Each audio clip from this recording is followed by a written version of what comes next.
When my grandfather passed away, he left behind a $3.5 million estate. I expected the real fight to be with greedy relatives, but instead, it came from the two people who abandoned me when I needed them most, my own parents. At the will reading, they grinned, already certain they'd manage my inheritance. But when the judge turned the page, their smiles froze into something ugly. Stick with me while I share my story, and if it touches you, don't forget to support our channel by hitting that subscribe button, dropping a like, and sharing it with the people you care about. My name is Claire Whitmore, and I'm 23 years old. People assume I grew up with every advantage. A beautiful house, the best schools, family vacations to places most kids only saw in magazines. But what they don't know is that all those glossy pictures hid something cold and sharp beneath. My parents, Martin and Deirdre, measured love in currency. If it couldn't be cashed, flaunted, or used to climb higher in their circle, it wasn't worth giving. When I was little, I didn't understand why my friends' moms hugged them tightly after soccer practice, or why their dads cheered the loudest from the bleachers. At home, applause came only with conditions. A perfect report card was expected, never celebrated. A win on the field was dismissed as a distraction. What mattered was appearances, not me. By the time I turned 18, I still carried some small hope they would change, that when I applied to college they would stand behind me like other parents did. Instead, they sat me down at the polished oak dining table and told me flatly, "You're on your own now. If you want something, earn it. We're not paying for your whims." They called it teaching responsibility. I called it abandonment. I remember walking out of that house with 2 suitcases and the faint smell of my mother's perfume lingering in the hall. They didn't even follow me to the door. That night, I sat on the floor of a studio apartment I could barely afford, eating ramen and wondering how people who claimed to love me could cut me off so easily. The only person who didn't turn his back was my grandfather, Henry Whitmore. He was quieter than the rest of the family, not one for big speeches, but he had a way of making you feel seen. Sunday dinners at his place became my refuge. He'd listen as I complained about double shifts at the diner, or how my shoes had holes in them, and he'd nod like every word mattered. He never gave me stacks of money, but he gave me something more valuable, belief. He told me I was stronger than they knew. So when he died, I thought the little light I had left in this world went with him. I had no idea he had one last gift waiting, a secret he'd tucked into his will, a protection against the very people who had already taken so much from me. I grew up in a neighborhood where every house looked like it belonged on the cover of a magazine. Perfect lawns, perfectly trimmed hedges, cars that gleamed so brightly in the driveway you could see your reflection in them. From the outside, the Whitmores looked like the model family of that block. My mother, Deirdre, was the kind of woman who could spend an hour arranging a fruit bowl before guests arrived, convinced that the shine on an apple could make or break her reputation. My father, Martin, carried himself like he was already somebody important, even when he was just climbing corporate ladders and trying to impress men richer than him. They wanted everything to appear flawless, even if inside the house it felt cold enough to freeze you. I don't remember my mother ever tucking me in. What I do remember is her standing in front of a mirror, adjusting pearls around her neck before heading out to another charity gala. She was always dressed, always perfect, always ready for an audience, but never ready to notice me. My father was worse in a different way. He didn't scream or hit, he simply dismissed. If I brought him a painting from school, he'd nod without looking up from his email. If I told him about a test I aced, he'd ask if it would get me into a better college. Love was never unconditional in our house. It was transactional. Even as a kid, I could feel the gap between what other children had and what I didn't. At birthday parties, I'd see dads clapping as their kids blew out candles, or moms crouching down to tie shoelaces mid-game. I went home to a quiet kitchen with a granite island too big for the 3 of us, where dinner was a formality and conversation was a currency exchange, their status for my silence. As I grew older, the cracks between us widened. My parents hated that I had opinions. They wanted a daughter who nodded and obeyed, someone who'd play the role of a perfect accessory to their carefully staged lives. But I asked questions. I wanted to make choices. That independence, the thing most parents are proud of, they saw as defiance. My mother would scold me for being ungrateful. My father would warn me that attitude will get you nowhere. But what they really meant was, stop being yourself. When I turned 18, any illusions I had left about them shattered. They didn't even wait until the cake was cut at my birthday dinner. My father leaned back in his chair, wine glass in hand, and told me it was time to stand on my own 2 feet. My mother added that I'd had more than enough advantages already. No tuition, no housing, no safety net. Just like that, they washed their hands of me, as if parenthood had an expiration date. I nodded through the lump in my throat, pretending not to care, pretending I was ready. But inside, I felt like I'd been shoved out into a storm without a coat. The only person who didn't treat me like a burden was my grandfather, Henry. He didn't live in the same polished bubble. His house was older, with creaking floors and a porch that smelled of cedar. He never cared if the hedges weren't trimmed or if the silverware didn't match.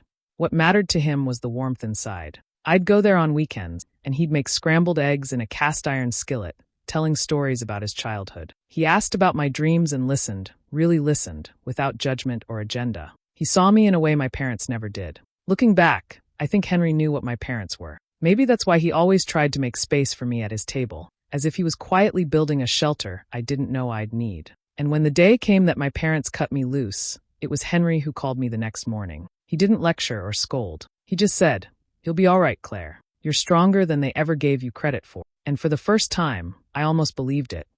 The first year on my own was the hardest. I went from marble floors and catered parties to sticky diner counters and the smell of burnt coffee clinging to my hair. I took the first job I could get, waitressing at a 24-hour diner off the highway. The uniform was stiff and smelled like bleach, and by the end of every shift my feet burned so badly I wanted to cry. Sometimes I did cry quietly in the tiny bathroom stall during my break, wiping my eyes before stepping back onto the floor with a fake smile. It wasn't enough, though. Rent didn't care that I was barely 19, or that tips slowed to a trickle on rainy nights. So I picked up another job at a chain restaurant across town. My life became a blur of buses, late nights, and trays so heavy my wrists ached. I'd come home to a studio apartment with peeling paint and a heater that rattled louder than a train. The kind of place my parents wouldn't step foot in, not even to visit me. I'd heat up canned soup or make noodles for the third time in a week, scrolling through pictures of their vacations on social media. Paris, the Bahamas, private wine tastings in Italy. They never called, never checked in, not even a birthday text. That was the part that cut the deepest. Not the hunger, not the exhaustion, not the constant counting of quarters to make sure I could cover bus fare. It was knowing they could have helped but chose not to. Knowing their priority was new handbags and five-star hotels while their daughter was scraping by, eating peanut butter sandwiches in a room so small I could touch both walls if I stretched out my arms. There were nights when the loneliness crushed me. I'd lie awake staring at the water-stained ceiling, wondering if I mattered to anyone at all. And then the phone would ring. Grandpa Henry. His voice was steady, warm, like a lighthouse cutting through the fog. "How's my girl holding up?" he'd ask, and suddenly I wasn't so invisible anymore. He made Sunday dinners a tradition, something I could count on in the chaos. I'd take the bus to his place, and the second I walked through the door, the smell of roasting chicken and fresh bread wrapped around me like a blanket. He never made a big deal about my struggles, never pitied me, but he listened. If I told him I was tired, he'd nod and pass me a plate, saying, "Eat first, talk later." And by dessert, I always felt lighter. Sometimes I confessed my fears, how I didn't know if I could keep doing it, if I was strong enough. He'd lean back in his chair, sip his tea, and remind me, "You're tougher than you think, Claire. One day, all this grit will carry you further than their money ever could." I wanted to believe him. I wanted to believe I was more than just a girl abandoned by her parents, more than a name tag and an apron. Even on weeks when I couldn't see him, he called without fail. 5 minutes, 10 minutes, it didn't matter. His voice steadied me when my world felt like it was cracking apart. While Martin and Deirdre posed for photos on yachts, Henry reminded me that love didn't need an audience. It just needed consistency. Those years nearly broke me, but they also revealed who truly cared. And the truth was painfully simple. My parents had chosen money, but Henry chose me. The call came on a gray morning, the kind where the sky feels heavy and close. My grandfather was gone, 82 years old, strong as an oak tree in my eyes, yet suddenly felled by a heart that had carried too much for too long. I remember sitting on the edge of my bed in that cramped apartment, staring at the chipped paint on the wall, while the voice on the other end told me he passed peacefully. Peaceful. The word didn't fit. The silence that followed was anything but. The funeral was a blur, black clothes, wilted flowers, the echo of hymns I barely heard. People shook my hand, offered condolences, and spoke about Henry as if they'd known him the way I had. They hadn't. None of them knew the way he whistled while making coffee, or how he'd sneak me extra pie at dinner, or how he'd pat my shoulder just once when words weren't enough. By the time the service ended, I felt hollow. And then came the summons, the will reading. I didn't expect much. Maybe a few keepsakes, a trinket from his study, or some small gesture to remind me he loved me. I pulled on the best dress I owned, one I'd found on clearance but kept pressed and spotless for moments like this. My hair was neatly brushed, my shoes scuffed but polished as best I could. I wanted to honor him, not impress anyone. When I walked into the lawyer's office, Martin and Deirdre were already there. My mother wore a pearl gray dress with diamonds glittering at her ears, her hair sculpted to perfection. My father had on a tailored suit, gold watch glinting as he adjusted his cufflink. They looked like they'd stepped out of a magazine spread, every inch of them screaming wealth and confidence. The smug tilt of my father's mouth told me everything. They were certain the estate would be theirs. My mother offered me a smile that didn't reach her eyes. "Claire," she said, like the name was foreign on her tongue. "So glad you could make it." I nodded, my throat tight, and took a seat across from them. The air in the room was stiff, the mahogany table gleaming under the fluorescent light. Judith Klein, my grandfather's lawyer, shuffled her papers and cleared her throat. The words started out predictable, formal acknowledgments, the preamble. My parents sat with their backs straight, nodding along as though they were already in control. I braced myself for disappointment, prepared to fade into the background the way I always had with them. And then Judith read the line that cracked the room open. The entirety of Henry Whitmore's estate, including real property, financial accounts, and assets totaling $3.5 million, is bequeathed solely to his granddaughter, Claire Whitmore. For a moment, I thought I'd misheard. My breath caught, and I gripped the edge of the chair, staring at Judith as if she'd repeat it. She didn't need to. The silence from across the table told me it was real. Martin's smile froze first, stiffening into something brittle. My mother blinked rapidly, her painted lips twitching, as if she might argue with the words on the page. And then, like clockwork, they both forced their faces into new shapes, smiles stretched too wide, voices dripping with sweetness. "Well, sweetheart," my father said smoothly, "this is quite the responsibility. But don't worry, we'll help you manage everything. You're still young. You'll need guidance." My mother reached across the table, her manicured hand hovering close to mine. "Of course, darling. We'll make sure it's all handled properly." Their act might have fooled anyone else, but I knew them too well. Behind those false smiles and syrupy tones, I saw it, the flash of anger, the hunger, the disbelief that Henry had chosen me over them. And in that moment, sitting in that stiff chair in my modest dress, I felt something I hadn't in years, protected. Even in death, my grandfather had found a way to shield me from the people who were supposed to love me, but never truly did.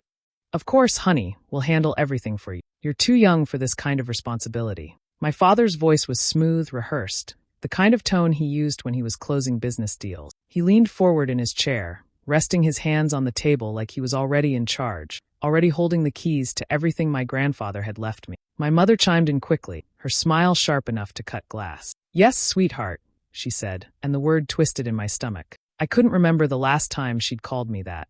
Years, at least. Not since before I learned that, in her eyes, affection was just another tool, something to be doled out when useful. Now she said it like she was rediscovering an old costume, slipping into it to play the part of the loving mother. I nodded, though my throat was tight. My suspicion burned hot, but I swallowed it down, keeping my expression neutral. What could I say in that moment? That I didn't believe them? That I knew their sudden warmth was just greed wrapped in lace? The truth was, I didn't trust my voice to hold steady, so I stayed quiet. My mother took my silence as agreement. She reached across the table, her manicured nails catching the light. "We'll take care of the estate, darling. You can focus on living your life. Leave the complicated matters to us." Her words felt oily, sliding across the table, trying to seep into me. I pulled my hands into my lap before she could touch them. Judith Klein, the lawyer, didn't respond right away. She adjusted her glasses, expression unreadable. I caught the faintest flicker of something in her eyes, amusement, maybe, or pity. My father didn't notice. He was too busy smoothing his tie, too busy imagining bank accounts and property deeds falling into his lap. Inside, I was a mess of emotions. Suspicion, yes, but also a strange kind of grief. Not just for my grandfather, but for what I'd always wished my parents could be. For a heartbeat, when they called me sweetheart, a tiny part of me wanted it to be real, wanted them to mean it. But I knew better. I had to know better. The silence stretched thick and uncomfortable. My father chuckled lightly, as though trying to break it. "You'll see, Claire, this is for the best. Managing that much money, the properties, the upkeep, it's a lot for someone your age. Trust us. We've been doing this for years." I stared at him, the man who had cut me off at 18 without a backward glance, the man who hadn't cared if I could afford rent or food. Now he wanted me to trust him with everything Henry had left behind. Before I could summon a reply, Judith cleared her throat. The sound was deliberate, sharp enough to slice through the performance my parents were staging. All eyes shifted toward her as she turned the page of the will, her voice calm, steady. "If you'll allow me to continue," she said, her tone carrying just the faintest edge, "there are additional instructions from Mr. Whitmore regarding the handling of his estate." The room stilled. My parents' smiles didn't falter, not yet, but I saw their knuckles tighten where their hands rested on the table. I sat frozen, heart pounding, waiting for the words that would finally cut through their act. Judith's voice was steady as she read, her eyes moving down the page. Per the explicit instructions of Mr. Henry Whitmore, the estate, consisting of real property, land, and financial accounts, belongs entirely and exclusively to his granddaughter, Claire Whitmore. The words hung in the air like a bell tolling. I felt my breath hitch, the reality sinking in slowly, almost too heavy to carry. But across the table, the change was instant. My parents' smiles faltered, their faces stiffening as though someone had pulled the strings taut and then cut them all at once. Judith continued, her tone calm but precise. Furthermore, Martin and Deirdre Whitmore are strictly and legally forbidden from managing, controlling, or accessing any part of the estate. In the event of attempted interference, pressure, or manipulation directed toward Claire, they will immediately forfeit the separate trust Mr. Whitmore has set aside for them. The silence that followed was electric. My father's mouth twitched, his polished confidence slipping like a mask that no longer fit. My mother's eyes widened before narrowing into sharp slits, her hand curling against the table, as if she could claw the words back off the page. What? My father's voice cracked before he steadied it, lowering into a growl. That can't be right. Henry wouldn't. He stopped, realizing how it sounded, then forced a weak laugh. There must be some mistake. There is no mistake, Judith said firmly, sliding the paper forward as if daring them to read it for themselves. These were his wishes, signed and notarized. My mother's smile dissolved completely, replaced with something brittle and sour. She glanced at me, her gaze cold, assessing, no longer pretending warmth. For the first time in years, there was no performance, just raw anger. I sat still, my hands pressed together in my lap to keep from trembling. Inside, though, I felt something I hadn't expected, safety. My grandfather had thought of everything. Even from beyond the grave, he built walls around me, making sure I couldn't be bullied or tricked into giving away what he wanted me to have. It was more than money. It was love written into legal language, his last defense against the people who had abandoned me. My father muttered something under his breath, his jaw tight. My mother turned away, blinking furiously, her anger barely contained. The air in the room grew heavy, but beneath it all, I felt a quiet strength rising in me. Henry had believed in me. He had trusted me. And now, even in death, he was still protecting me.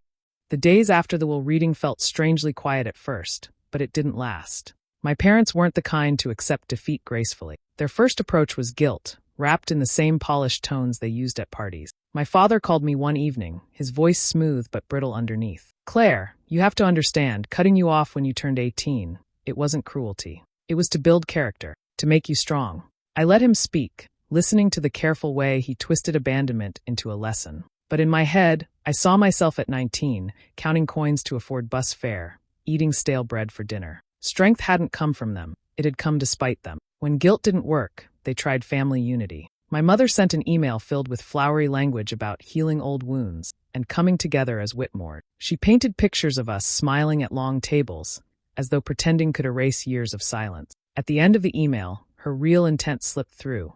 Of course, managing Henry's estate will be simpler if we all work together. I didn't reply. The next stage was sharper, more venomous. My father accused me of betrayal. Ungrateful, he spat over the phone, the mask finally slipping. After everything we gave you, this is how you repay us?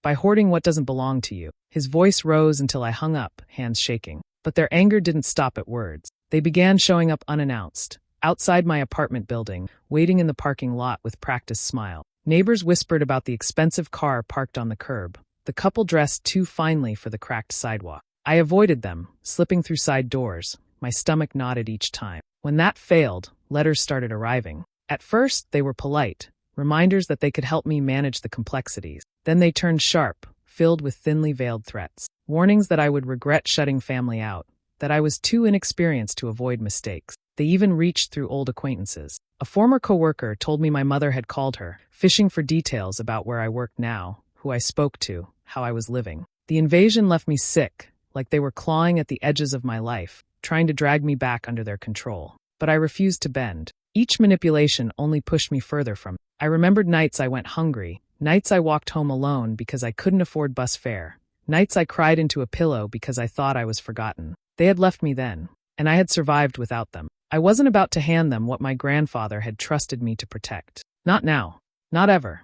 Revenge wasn't loud for me. It wasn't screaming matches or throwing accusations back at them. That would have given my parents exactly what they wanted, a chance to twist the story, to paint me as unstable. No, my revenge was quieter, sharper, and far more deliberate. The first step was calling Judith Klein. She had been my grandfather's lawyer for years, a woman with a calm voice and eyes that missed nothing. Sitting across from her in her office, I told her everything, the calls, the letters, the visits, the constant pressure. She listened without interruption, only nodding now and then, her pen moving steadily across her pad. When I finished, she folded her hands and said simply, "Good. Keep every message, every letter. Document everything. We'll need it."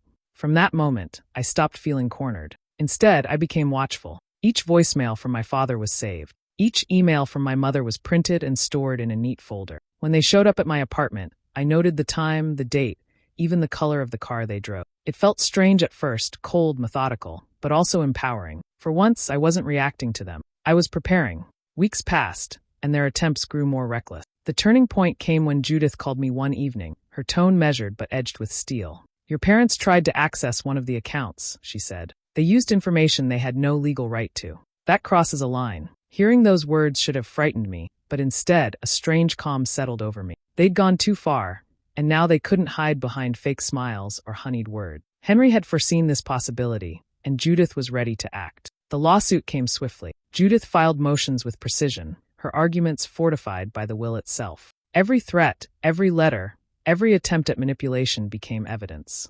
She stacked it piece by piece until the picture was undeniable. Martin and Deirdre Whitmore were not grieving parents.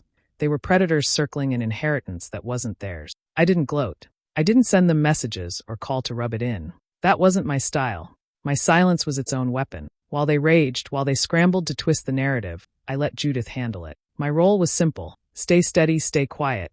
Let the truth speak louder than their lies. And in that stillness, I realized something profound. Revenge didn't have to roar. Sometimes, the sweetest form of it was the calm confidence of knowing they were finally trapped. Not by me, but by the very foresight of the man they had underestimated all along. The courtroom smelled faintly of polished wood and nerves. I sat at the plaintiff's table beside Judith, my hands folded neatly, my posture steady even though my stomach churned. Across the aisle, my parents looked every bit the picture of refinement. My father in a tailored navy suit, my mother draped in silk, her pearls gleaming under the harsh lights. They carried themselves like victims, wronged and misunderstood, as if the entire trial was a tedious inconvenience. When the proceedings began, their strategy became clear. My father leaned forward, voice dripping with indignation. "Your Honor, Claire is young, emotional, and unstable. We only wanted to protect her from reckless decisions. This inheritance is far too complex for someone with her lack of experience." My mother nodded vigorously, clutching a tissue she hadn't used once. "She misunderstands us. We love her. Everything we did was for her own good. She twists it into cruelty because she doesn't know how to handle responsibility." Their words slid across the courtroom like poison dressed in sugar. But Judith was ready. She rose calmly, her voice crisp. "With the court's permission, I'd like to present evidence." One by one, the pieces came out.